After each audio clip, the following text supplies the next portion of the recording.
کے لیے bank of خیبر یا UBL بینک کی ایک رسید ہوتی ہے. اس رسید پر طلبہ جو ہے وہ بینک جاتے ہیں, وہاں پر پیسے جمع کرتے ہیں. لیکن یہاں پر دو غیر قانونی اقدامات اول سید صاحب کوآرڈینیٹر اسلامیہ کالج ان سے سرزد ہوتی ہے. ایک تو یہ کہ وہ جو سرٹیفکیٹ کی فیسیں لیتے ہیں وہ سراسر اسلامیہ کالج کے قوانین میں ہے ہی نہیں, نہ پراسپیکٹس میں ہے.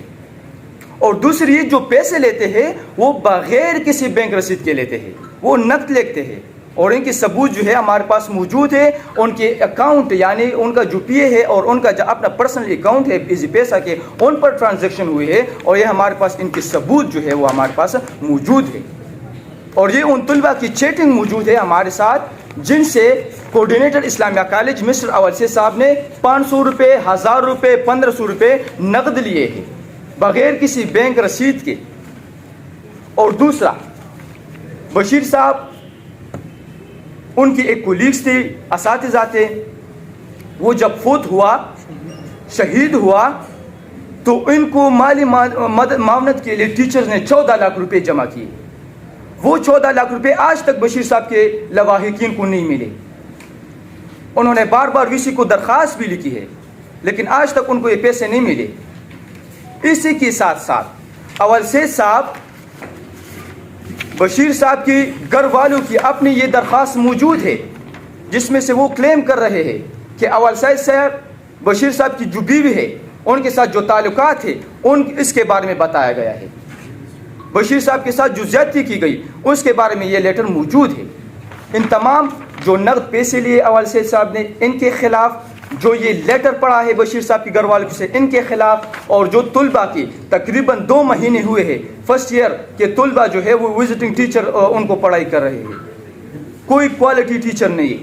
اسلامیہ کالج کے جو اپنے اساتذہ ہیں وہ باہر اکیڈمی چلاتے ہیں, 4 لاکھ روپے تنخواہ لیتے ہیں, لیکن صرف پریکٹیکل اسلامیہ کالج میں نہیں آتے.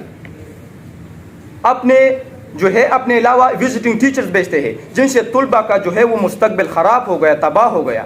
اب اگر ایک طالب علم اسلامیہ کالج میں ایڈمیشن لیتا ہے تو کیوں اسلامیہ کالج میں لے گا, کیونکہ وہ اس پورے صوبے کا سب سے بیسٹ کالج ہے. لیکن بدقسمتی سے ان تمام اسٹوڈنٹس کے لیے جو کریم طلبہ ہے اسلامیہ کالج میں, ان کے لیے وزٹنگ 20,000 اور 30,000 پر ان لوگوں نے جو ہے وہ ٹیچر رکھے ہیں. تو ان تمام کے خلاف ہم نے احتجاج پچھلے 2 ماہ سے شروع کی. اس زمرے میں ہم نے رجسٹرار کو اپلیکیشن لکھی, وائس چانسلر کو اپلیکیشن لکھی, کمانڈنٹ SHO کو ہم نے اپلیکیشن لکھی کہ یہ بندہ کوآرڈینیٹر یہ ان غیر قانونی ہتھ کنڈوں میں اور غیر قانونی اقدامات میں ملوث ہے, لہٰذا ان کے خلاف یا تو آپ ڈپارٹمنٹل کارروائی کرے یا آڈٹ کرے کہ جتنے پیسے لیے کہاں خرچ کیے گئے ہیں. ان تمام ہم نے درخواست کی کہ ان کے خلاف آپ کارروائی کریں, لیکن کارروائی کرنے کے بجائے ٹیچنگ سٹاف ایسوسیشن چونکہ یہ ان کے جنرل سیکرٹری ہے وہ ان کے سپورٹ میں آگے آ گئی, ان کو سپورٹ کیا گیا, جن سے ہم نے دھرنے کا اعلان کیا. اور 29 تاریخ کو ہم نے پھر دھرنے کا اعلان کیا, 29 اکتوبر کو.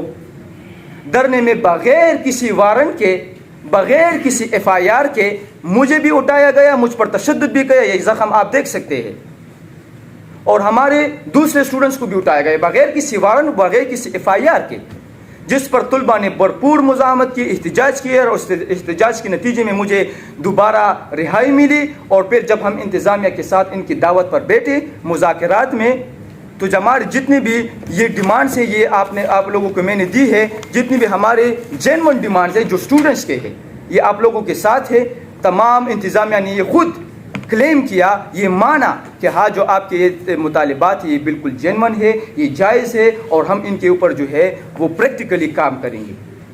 جب ہمارے مذاکرات کامیاب ہوتی ہے, جب ان ٹیچنگ سٹاف ایسوسیشن کو پتہ لگتا ہے کہ اب تو ہماری خیر نہیں, تو کل ان مذاکرات کو سبوتاژ کرنے کے لیے انہوں نے سازش رچائی کہ طلباء نے ہمیں مارا. حالانکہ اسلامیہ کالج جیسے ادارے میں 750 CCTV کیمرے ہیں, ایک بھی CCTV کیمرے آپ کو یہ ثبوت نہیں دے گی کہ طلباء نے ان کو مارا ہے. تو یہ ڈرامہ رچایا گیا ٹیچر کے نام پر کہ ٹیچر کے طالب علم نے ٹیچر کو مارا. بالکل غلط ہے, یہ ڈرامہ رچایا گیا. یہ اپنے غیر قانونی ہتھ کنڈے جو چھپانے کے لیے انہوں نے ایک ڈرامہ رچایا, اپنے اوپر یہ گریبان پاڑی. ہاں, میرا تنظیم کا ان سے کوئی لینا دینا نہیں ہے, کسی بھی طالب علم کا ان سے کوئی لینا دینا نہیں، اور ثبوت کے طور پر ہم آپ سے یہ ریکویسٹ کرنا چاہیں گے کہ اسلامیہ کالج کی جتنے بھی کیمرہ ہے آپ انہیں دیکھ سکتے ہیں بطور ثبوت۔ اس کے ساتھ ساتھ اسلامیہ کالج کی بلڈنگ جو ہے وہ 2016 یا 18 میں ان کو ٹیکہ دیا جاتا ہے، لیکن آج تک 8 سال گزرنے کے باوجود آج بھی وہ کلاسز جو ہے وہ تیار نہ ہوئی۔ لیکن دوسری جانب جب ہم دیکھیں پروفیسران صاحبان کی ان کی کمرے جب دیکھتے ہیں، ان کی جب بلڈنگ دیتے ہیں، تو ان کے آج جو ہے وہ پرسوں ان کا افتتاح ہوا تھا۔ یعنی ان لوگوں کی پریارٹی پرسنل ہے، جب ان کا اپنا کام ہوتا ہے ان کی گھریں بھی بن گئی، ان کو مراعات بھی مل گئی، لیکن جب طلبہ کی ہے وہ بلڈنگ آج بھی جو ہے وہ فریاد کر رہی ہے، ابھی تک نہیں بنی، جن سے طلبہ کو کلاسز کا مسئلہ ہے۔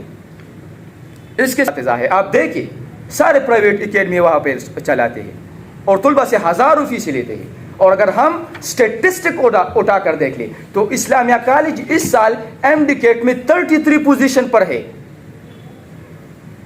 گورنمنٹ کالج پشاور آپ دیکھیں 3rd, 5th and 7th position پر ہے وہ ایم ڈی کیٹ میں۔